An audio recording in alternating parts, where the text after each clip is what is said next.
നമസ്കാരം, എല്ലാവർക്കും ഇന്നത്തെ വീഡിയോയിലേക്ക് സ്വാഗതം.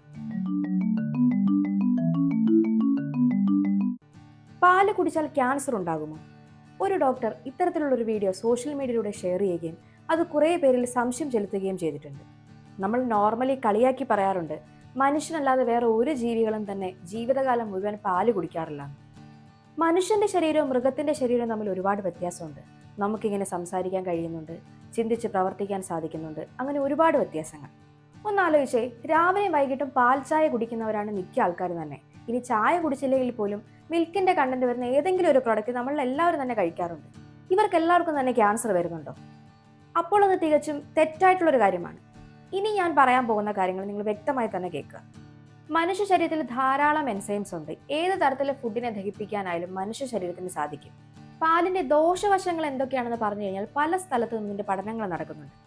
പാൽ ക്യാൻസർ ഉണ്ടാക്കുമോ എന്ന് ഹാർവർഡ് യൂണിവേഴ്സിറ്റി നടത്തിയ ഒരു സ്റ്റഡീസിൽ പാൽ സ്ഥിരമായി അമിതമായ അളവിൽ ഉപയോഗിച്ചു കഴിഞ്ഞാൽ ക്യാൻസർ ഉണ്ടാക്കാൻ ഒരു ചെറിയ സാധ്യതയുണ്ടെന്നാണ് പഠനത്തിൽ തെളിഞ്ഞത്. വ്യാവസായിക അടിസ്ഥാനത്തിൽ കറവ നടത്തുന്ന സമയത്ത് കർഷകർ കൂടുതൽ പാൽ കിട്ടാനാണ് ശ്രമിക്കാറുള്ളത്. ഇതേ സമയം ഗർഭിണിയായ പശുവിൽ നിന്നും പാൽ കറക്കുന്നുണ്ട്. ഗർഭിണിയായിരിക്കുന്ന സമയത്ത് ആ പശുവിന്റെ ശരീരത്തിലെ ഈസ്ട്രജന്റെ അളവും കൂടുതലായിരിക്കും. സ്റ്റഡീസ് പറയുന്നത് ഈ സമയത്ത് നോർമൽ അളവ് ഈസ്ട്രജനേക്കാളും 20 ഇരട്ടി ഈസ്ട്രജൻ അളവ് കൂടുതലായിരിക്കുമെന്നാണ്. അപ്പോൾ നമുക്ക് ലഭിക്കുന്ന പാല് ഒരു പശുവിന്റെ പാലല്ല, ഒരുപാട് പശുവിന്റെ പാല് മിക്സ് ചെയ്താണ് നമുക്ക് കിട്ടുന്നത്. അപ്പോൾ വീണ്ടും ഈ ഈസ്ട്രജന്റെ അളവ് കൂടിക്കൊണ്ടേയിരിക്കുകയാണ്. ഈസ്ട്രജന്റെ അളവ് കൂടുതലുള്ള പാല് സ്ഥിരമായി ഉപയോഗിച്ചു കഴിഞ്ഞാൽ prostate cancer, breast cancer, testicular cancer, uterus cancer തുടങ്ങിയവ ഉണ്ടാവാനുള്ള സാധ്യത വളരെയേറെയാണ്. എലികളിൽ നടത്തിയിട്ടുള്ളൊരു പഠനത്തിൽ ഈ പറയുന്ന ഈസ്ട്രജൻ കൂടുതലുള്ള പാല് സ്ത്രീ ശരീരത്ത് ഉപയോഗിച്ചു കഴിഞ്ഞാൽ സ്ത്രീയുടെ ശരീരത്തെ ഈസ്ട്രജൻ പെട്ടെന്ന് തന്നെ കൂടുകയും ഇതേ സമയം പുരുഷന്മാരിലാണെങ്കിൽ പുരുഷ ഹോർമോണായിട്ടുള്ള ടെസ്റ്റോസ്റ്ററോണിന്റെ അളവ് കുറയുകയും ചെയ്യുന്നതായിട്ട് കാണുന്നു. ഇത് മാത്രമല്ല, പശുവിന് കൂടുതൽ പാൽ കിട്ടാൻ വേണ്ടി തീറ്റയിൽ ഇൻസുലിൻ ലൈക്ക് ഗ്രോത്ത് ഫാക്ടർ ചില രാസവസ്തുക്കളും ചേർക്കുന്നുണ്ട്. ഇതും മനുഷ്യ ശരീരത്തിനെ പ്രതികൂലമായിട്ടാണ് അഫക്റ്റ് ചെയ്യുന്നത്. ഒരു 50% ആൾക്കാർക്കും തന്നെ പാൽ ദഹിപ്പിക്കാനുള്ള പ്രയാസമുണ്ട്. പാലിന്റെ ലാക്ടോസ് ദഹിപ്പിക്കാനുള്ള ഇൻടോളറൻസ് പല ആൾക്കാരുടെയും ശരീരത്തില്ല. ഇതിനെയാണ് ലാക്ടോസ് ഇൻടോളറൻസ് എന്ന് നമ്മൾ പറയുന്നത്. പാൽ കുടിച്ചാൽ ഉടനെ തന്നെ ഗ്യാസ് ഉണ്ടാവുക, ഏമ്പക്കം ഉണ്ടാവുക, വയറിളക്കം ഉണ്ടാവുക, ഇതൊക്കെ തന്നെ കാണാറുണ്ട്. മിക്കവാറും തന്നെ 20 വയസ്സിന് മുകളിൽ പ്രായമുള്ള ആൾക്കാരിലാണ് ഇത് കൂടുതലായിട്ടും കാണുന്നത്. ഇത് കൂടാതെ ചില ആൾക്കാർക്ക് പാൽ അലർജി ഉണ്ട്. വളരെ ചുരുക്കം ആൾക്കാരിലാണ് നമുക്ക് പാൽ അലർജി കാണാൻ സാധിക്കുന്നത്. ഇതൊക്കെയാണ് പ്രധാനമായും ഇതിന്റെ പ്രശ്നങ്ങൾ. ഇതേ സമയം ഒരുപാട് പോഷകങ്ങൾ അടങ്ങിയിട്ടുള്ളതുമാണ് പാല്. കുട്ടികളിലും മുതിർന്നവരിലും ഒക്കെ തന്നെ ഇതിന് പ്രാധാന്യമുണ്ട്. ഇതിനൊരു കംപ്ലീറ്റ് ഡയറ്റ് ആയിട്ടാണ് നമ്മൾ പറയാറുള്ളത്. നമ്മൾ ഏത് മൃഗത്തിന്റെ പാലാണ് കുടിക്കുന്നത് എന്നതിനെ ബേസ് ചെയ്ത് ഇതിന്റെ പോഷകത്തിലും ചെറിയ ചെറിയ വേരിയേഷൻസ് ഉണ്ട്. ഒരാൾ 100 ml പശുവും പാല് കുടിച്ചു കഴിഞ്ഞാൽ അയാൾക്ക് 67 കലോറി എനർജി കിട്ടുന്നുണ്ട്, 3.8 ഗ്രാം ഫാറ്റ് കിട്ടുന്നുണ്ട്, 3.2 ഗ്രാം പ്രോട്ടീൻ കിട്ടുന്നുണ്ട്, 120 mg കാൽസ്യം കിട്ടുന്നുണ്ട്. ലാക്ടോസ് എന്ന രൂപത്തിലാണ് കാർബോഹൈഡ്രേറ്റ് ലഭിക്കുന്നത്. ഇതാണ് ഞാൻ കുറച്ചു മുമ്പ് പറഞ്ഞത്, ചില ആൾക്കാർക്ക് ദഹിപ്പിക്കാനുള്ള പ്രശ്നം ഉണ്ടാവും. പിന്നെ ഇതിൽ ധാരാളമായിട്ട് അമിനോ ആസിഡ്സ് ഉണ്ട്, വൈറ്റമിൻ ഡി ഉണ്ട്. എല്ലാം കൊണ്ടും എല്ലാം അടങ്ങിയിട്ടുള്ള ഒരു വസ്തുവാണ് പാലെന്ന് പറയുന്നത്. ആട്ടിൻ പാല് കുറച്ചും കൂടി നല്ലതാണെന്ന് പറയാം.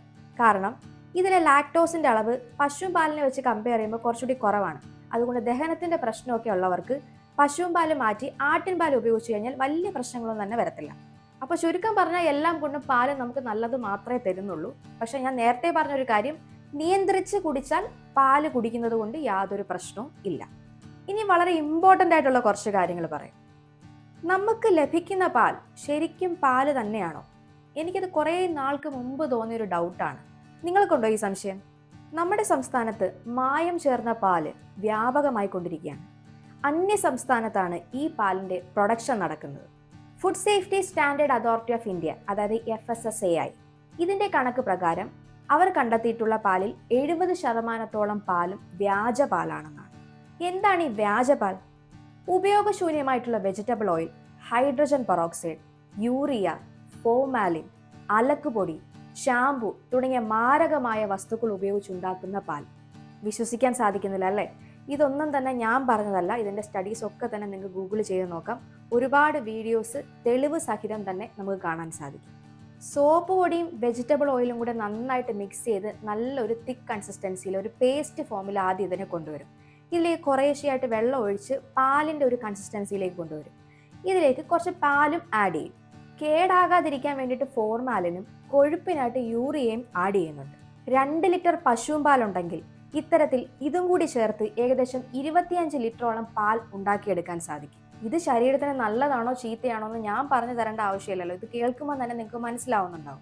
നമുക്ക് ലഭിക്കുന്ന പാൽ ഇങ്ങനത്തെ പാലാണോ നമ്മൾ എങ്ങനെ തിരിച്ചറിയും? അതിന് കുറച്ച് വഴികളുണ്ട്. ആദ്യത്തെ വഴി എന്ന് പറയുന്നത് നമ്മുടെ ഒറിജിനൽ പശുവും പാല് കറന്നെടുത്തത് നമുക്ക് കുറച്ച് വേണം.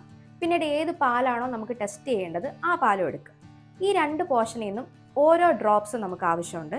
ഇത് രണ്ടും തന്നെ ചരിഞ്ഞ ഏതെങ്കിലും ഒരു പ്രതലത്തിൽ ഒരേ സമയം ഒഴിക്കുക.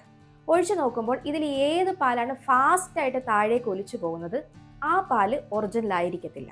രണ്ടാമത്തെ വഴി എന്ന് പറയുന്നത് നമുക്ക് ടെസ്റ്റ് ചെയ്യേണ്ട പാല് ഒരു ബോട്ടിൽ എടുക്കുക, അതിൻ്റെ ഈക്വൽ അളവിൽ വെള്ളം എടുക്കുക, എന്നിട്ട് ഈ ബോട്ടിൽ നന്നായിട്ട് ഷേക്ക് ചെയ്തതിന് ശേഷം ഇതൊരു ഗ്ലാസ്സിലേക്ക് ഒഴിച്ചു നോക്കുക. ഇതുപോലെ ഒറിജിനൽ പാലിലും ചെയ്യണം. ഈ ഒഴിക്കുന്ന സമയത്ത് ഏത് ഗ്ലാസ്സിലാണോ പതഞ്ഞിരിക്കുന്നത് അത് ഒറിജിനൽ പാലായിരിക്കത്തില്ല. സോപ്പിന്റെ കണ്ടന്റ് ഉള്ളത് കൊണ്ടാണ് അത്തരത്തിൽ പതഞ്ഞു വരുന്നത്. ഇത്തരത്തിൽ ഒരുപാട് വഴിയുണ്ട്. ഇനി ഇതൊന്നും സെറ്റ് ആവുന്നില്ല, നമുക്ക് നോക്കിയിട്ടൊന്നും മനസ്സിലാവുന്നില്ല എന്നാണെങ്കിൽ ലബോറട്ടറിയിൽ കൊണ്ടുപോയി കഴിഞ്ഞാൽ അവിടെ ടെസ്റ്റ് ചെയ്ത് നോക്കിയാലും ഇത് ഒറിജിനൽ ആണോ അല്ലയോ എന്നുള്ളത് നമുക്ക് അറിയാൻ സാധിക്കും. ഇത്തരത്തിൽ ലബോറട്ടറിയിലൊക്കെ കൊണ്ടുപോയി പരിശോധിക്കുന്നതൊക്കെ മെനക്കെട്ട പരിപാടിയാണെന്ന് എനിക്കും അറിയാം. അപ്പോൾ നമ്മൾ തിരിച്ചറിയേണ്ട ഒരു കാര്യം എന്ന് പറഞ്ഞാൽ ഇത്തരത്തിലുള്ള പാല് നമ്മുടെ മാർക്കറ്റിൽ വിൽപ്പനയിൽ വരുന്നുണ്ട്. കഴിവതും നിങ്ങൾക്ക് ഡയറക്റ്റ് ആയിട്ട് ഏതെങ്കിലും സ്ഥലത്ത് കൃഷി നടത്തുന്നുണ്ടെങ്കിൽ അവിടുന്ന് ഡയറക്റ്റ് വാങ്ങിക്കുക, അല്ലെങ്കിൽ സർക്കാർ ലൈസൻസോട് കൂടിയിട്ടുള്ള സ്ഥാപനത്തിൽ നിന്ന് മാത്രം പാല് വാങ്ങിക്കാൻ ശ്രമിക്കുക. എന്തായാലും ഞാനിപ്പോൾ ഈ പറഞ്ഞ കാര്യം നിങ്ങൾക്ക് എല്ലാവർക്കും മനസ്സിലായിട്ടുണ്ടാവും എന്ന് ഞാൻ പ്രതീക്ഷിക്കുന്നു. ചില ആൾക്കാർക്ക് ഇത് പുതിയ അറിവായിരിക്കാം, ചില ആൾക്കാർക്ക് ഓൾറെഡി അറിയാവുന്നതായിരിക്കാം. എന്തായാലും ഇത് അറിയാത്ത ഒരുപാട് ആൾക്കാരുണ്ട്. അവരിലേക്ക് ഇത് ഷെയർ ചെയ്യാൻ മാക്സിമം ഹെൽപ്പ് ചെയ്യുക. പാലിൽ മാത്രമല്ല പാൽ ഉൽപ്പന്നങ്ങളിലും ഇത്തരത്തിലുള്ള പ്രശ്നങ്ങൾ വരുന്നുണ്ട്. അതുകൊണ്ട് വാങ്ങി ഉപയോഗിക്കുമ്പോൾ പരമാവധി ശ്രദ്ധിക്കുക.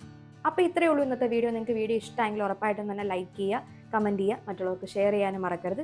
എൻ്റെ ചാനൽ ആദ്യമായിട്ട് കാണുന്ന എല്ലാവരും തന്നെ സബ്സ്ക്രൈബ് ചെയ്യുക. സബ്സ്ക്രൈബ് ചെയ്തതിനോടൊപ്പം തന്നെ തൊട്ടടുത്തൊരു ബെല്ലൈക്കൺ ഉണ്ട്, അത് ക്ലിക്ക് ചെയ്തതിന് ശേഷം ഓൾ എന്ന ഓപ്ഷനും കൊടുക്കുക. മറ്റൊരു വീഡിയോയിൽ നമുക്ക് വീണ്ടും കാണാം. അതുവരേക്കും ടാറ്റാ ബൈ ബൈ.